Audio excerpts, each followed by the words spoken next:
Violence begets violence. Vengeance is always futile in the end. These are lessons that Neil Druckmann was trying to teach in The Last of Us Part 2. But where that game's message may have been slightly muddied due to the nature of its gameplay, The Last of Us television series, created by Craig Mazin and Neil Druckmann, is now coming back with its second season on HBO. Now, Druckmann and the show's creator have the opportunity to really drive that vengeance is always futile point home. Part 2 is meant to be the darker B-side to the first game, retroactively titled The Last of Us Part 1. It's themes of love and how far as a parent you are willing to go for that love. Now, this season picks up 5 years after Ellie made Joel promise that his lie about the Fireflies was true, and now that promise hangs over their relationship, but we'll get to that in a few weeks. Joel is a man stirred by the love for his newfound daughter, and I have to say that Pedro Pascal embodies that wonderfully. The scene between him and Catherine O'Hara's Gale. Now, I'm just going to stop this and tell you, the fact that I get to say that Catherine O'Hara is in the fucking Last of Us, like, I'm so happy right now. Gale is a new character created for the show, and it had me gripped with anticipation as Gale questioned him on his love for Ellie. The Last of Us Part 2 has a similar sequence that opens the game instead. If I were to have any complaints about this episode, however, it would be that some of the scenes towards the end of the episode are shown way too early. However, when you are making a TV show, you have to make certain structural changes because you aren't working in a gaming space where there's 20 plus hours of gameplay. You're working with an 8-hour season of television where certain scenes need to be placed in certain areas to get the audience to care and like build relationships. And you can't have a scene that happened at the beginning of the game 20 hours into it in a TV show like that. That's not how that works. I'm still not entirely sold with what Bella Ramsey is doing, but their chemistry with Isabella Marced already had me welling up during the absolutely beautiful New Year's scene. The They Should Be Terrified of You scene, in case you're a fan of the game and you're wondering what scene I'm talking about. I'm sure my fears will be calmed next week, because Bella has their first, I don't know why I said they're weird, their first,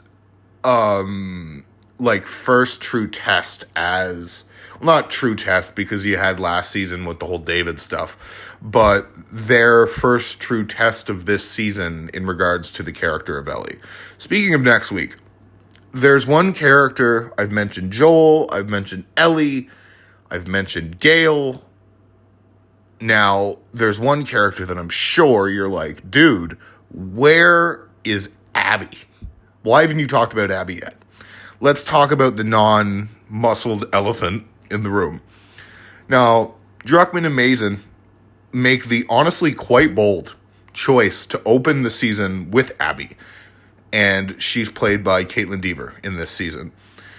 Now, I'm not going to reveal her full motivations because it would be spoiling the entire series, and I'm not quite sure how they plan to reveal her motivations for killing Joel in this season. Like, I don't know when they're going to do that scene, so I'm just going to kind of shut my mouth here. But I anticipate a Negan from The Walking Dead level of hate from, like, the general public is absolutely going to hate Abby, as did the gamers when The Last of Us Part 2 dropped. And I'm honestly kind of curious to see how they're going to handle that. And, like, I honestly feel for Caitlin Dever. And, like, they must have prepared her for this part because, like I said, there's going to be, like, a Negan level of hate directed towards this actress. I think that Dever does an incredible job teasing out the emotional fragility of Abby's character that works in tandem with her need for vengeance just in that opening scene at the Firefly graves alone. I think overall, really strong start to the season.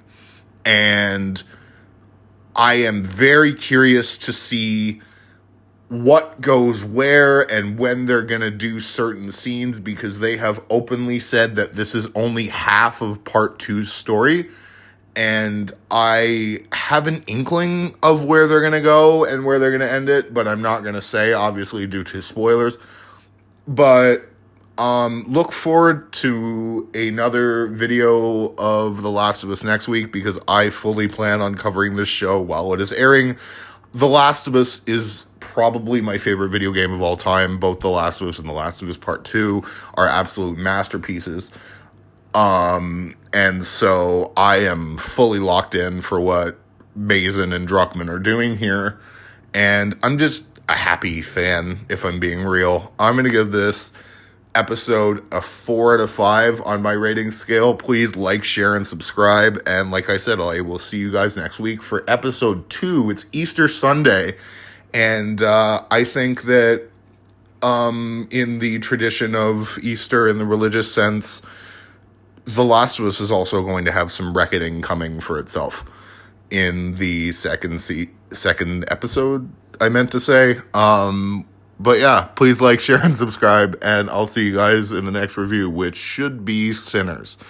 I'm not quite sure about that one yet. But yeah, like I said, 4 out of 5. This is a really good show, and I will continue to support it.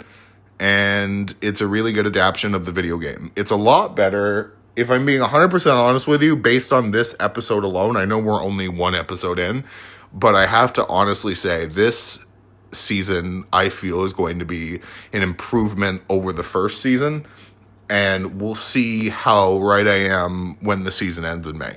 But, all right, I've done the intro like 3 fucking times. Outro, I mean. And I will see you guys in the next review. Thank you for listening to me ramble. Please like, share, and subscribe. Toodles.